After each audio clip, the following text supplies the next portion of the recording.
Hello everyone, I am Walt, and here we are with another part of the Internet Psychology Overview and Summary series. Here we are with Unit number 12, the beginning of Unit 12, the first part of Unit 12, in fact.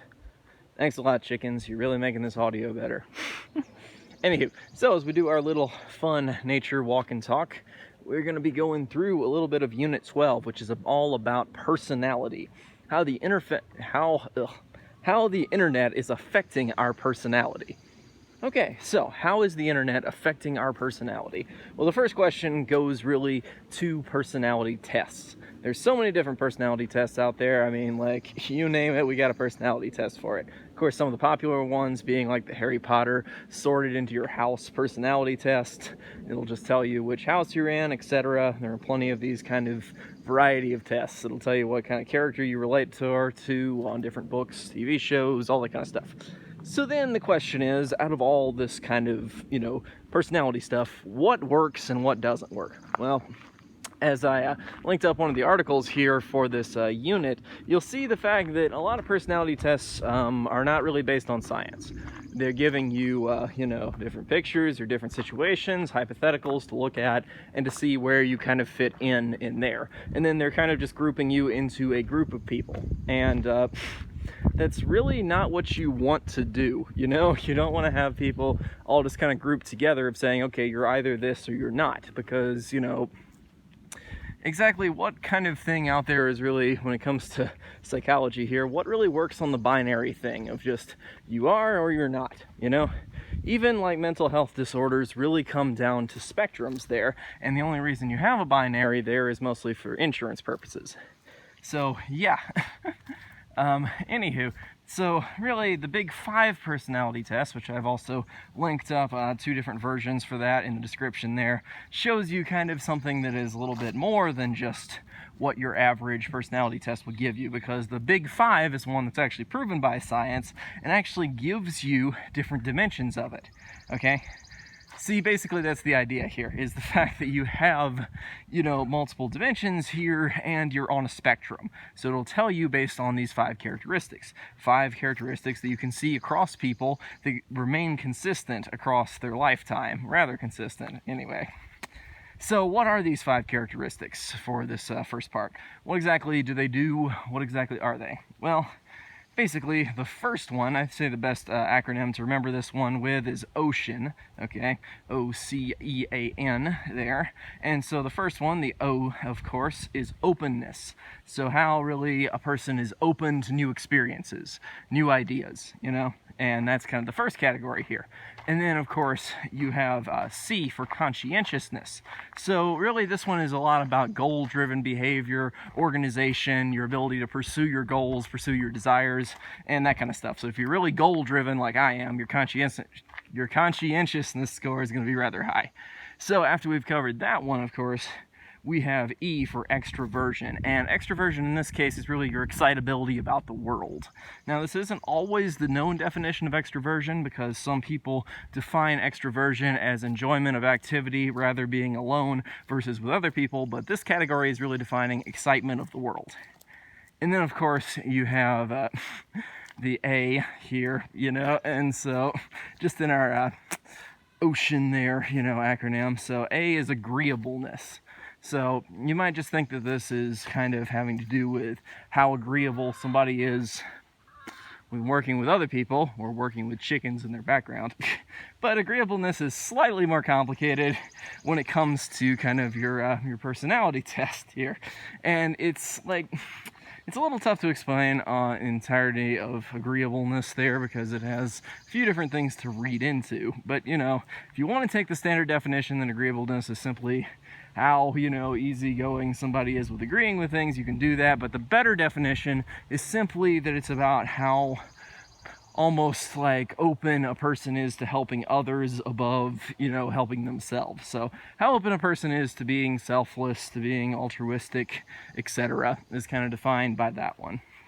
And then, of course, the N there is neuroticism, meaning, having neurotic issues there. Everybody has their, number of neuroticisms, etc. Just simply being, as we know, neuroticism. Pretty simple definition there. I think we all kind of get a good idea what neuroticism is, how, much people kind of think about, react to negative emotions. And of course, our work on this channel towards positivity is always away from neuroticism, working to improve, to, get further away from fear and perfectionism and all of fear's minions and stuff like that, as we've talked about in some of my other self-help content versions of this stuff. But anyway, back to some of our psych material here. So what then is the right combination, because is it good to have one of these way more than the others, or, where do you want to land on the spectrum? Well, personally, I take this to the kind of the perspective of saying, I have a lot of kind of the conscientiousness, category there. I'm somebody who's very goal-driven, tries to be organized around their goals, all that kind of stuff. It's just very focused in that area. But then I have a high level of openness, I have a high level of extroversion in this case, and, being interpreted really as excitability. I have a, rather high agreeableness score, but I would say it's not, super, super high. Anyway, you can check out the description if you want to see some of my scores on this whole thing as well. Should link up those things. Anywho, the main point then, of course, you want to have a lower neuroticism score, I would imagine, because then you're going to be a happier person, not as driven by, negative emotions and reacting to those all the time, But yeah, then there's a question, of course, about extroversion versus introversion. And that's it's also explained well in this TED Talk I'm going to link up for you guys, that really, if you want basically a brief summary that goes through it, is simply going to tell you the fact that introverts don't quite get enough appreciation in a lot of, societal kind of stuff. Like, a lot of things are now designed around more extrovert-focused things, and actually introverts can do, a lot of good things as well, but society seems to push away from that, is the explanation there. Now, I don't entirely agree with all of the parts of the TED Talk, but I do think that there are some good points. One of them being getting rid of some of these group forced projects in math. 1000% agree with that one. I hate group work in math classes. I have never had anything be positive in a group work in a math class. I can just tell you that math is very much an individual thing. You need to actually teach it. You can't just throw people in a pod and expect them to figure out anything.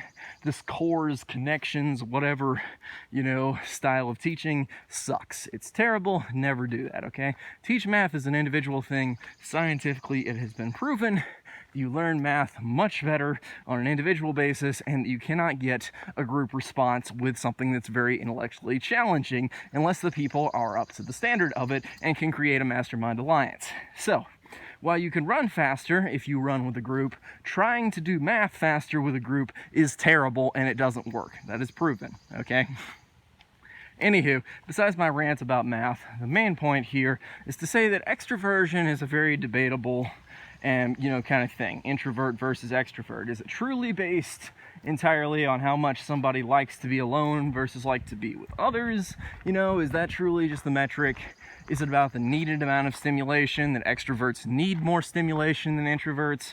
It's a very debatable kind of topic, so depending on how you define it, I would say that that's a thing. If it's simply excitability, being excitable seems like a very good characteristic, but if it's simply, how many people you want to hang out with, then it seems like, that's really just up to the person themselves, and how much you like to do things. That's like public speaking, for example. You can be a total introvert, yet be a great public speaker, so introversion, extroversion seems like a kind of a difficult topic here and there. But yeah, I would say that's about it for this first part. If you just look all that kind of stuff over, is to say, well, what can we say about this personality test? This personality test, the first kind of take on really this internet psych with personality tests, is simply to say, guess what? Here we have a test that actually has some things that seem to work. And so that is nice. It is nice to see a test that is actually designed based on science and can give you spectrums and not simply just say you're with one group versus another. Instead of just sorting you into one house or another, it should tell you your compatibility with each house, okay? When it comes to that Harry Potter personality test and whatnot. Anyway, because, you might find out that you have some of the qualities of one house, yet have way more in a different one. So, whatever you want to do there, I think they're working on that one, as one of the articles I have linked up will tell you. But regardless of all that, thank you guys for watching, checking out Unit 12 here of this series, and I will see you guys next time with our next video in the Unit 12 series, since we're just beginning here. So, thank you guys for watching. I am Walt, and I will see you guys next time with the next video. Stay tuned. I'll see you then.